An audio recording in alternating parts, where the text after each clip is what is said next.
Sveiki, su jumis 314 Circle. Šiandien noriu papasakoti, kaip susikurti Apple ID naudojantis tik iPad. Jeigu norite susikurti Apple ID, kur nereikės įvedinėti kreditinės kortelės duomenų, tuomet reikia nueiti į Settings, spustelėti iTunes and App Store, paspausti ant savo Apple ID ir pasirinkti Sign Out. Jeigu jūs neturite Apple ID, tuomet šį žingsnį praleiskite. Taip pat šį etapą reikia praleisti ir tiems, kurie nori įvesti savo kreditinės kortelės numerį. Pats niekuomet nebandžiau, bet pažįstami minėjo, jog galima užregistruoti ir debetinės korteles.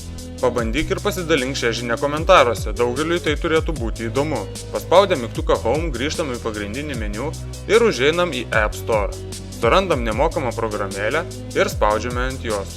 Spustelėkim ant mygtuko Free ir pasirinkim Install App. Pasirodžiusiame meniu pasirinkam Create New Apple ID. Paspaudus mygtuką Next, pirmajame registracijos etape reikės patvirtinti savo valstybę. Antrajame etape susipažinkite su taisyklėmis ir spustelėkit mygtuką Agree. Trečiasis etapas. Įvedam savo elektroninio pašto adresą, kuris ir bus Apple ID. Įvedam slaptažodį.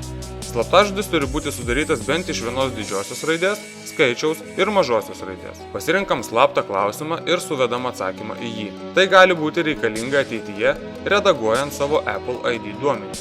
Įvedame savo gimimo datą ir pagal norus ir pageidavimus užsiprenumeruojam naujienas iš Apple ir iš iTunes. Kaip matote, ketvirtajame žingsnėje mums rodo, kad mes nepasirinkę kreditinės kortelės numerio įvedimo galimybės. Ties billing adres užpildome formą. Kreipinį į jūs, vardą, pavardę, adresą, miestą ir telefono numerį. Neįvedus šių duomenų, tolimesni registracijos žingsniai bus uždrausti. Štai ir registracija baigta. Spaudžiam mygtuką Done ir einam patvirtinti savo elektroninio pašto adreso.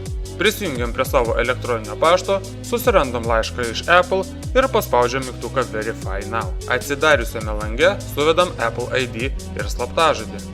Kaip matome, elektroninio pašto adresas patvirtintas. Grįžtam į App Store ir pabandom, ar viskas veikia. Dabar jau pasirenkam Use Existing Apple ID. Sėkmės!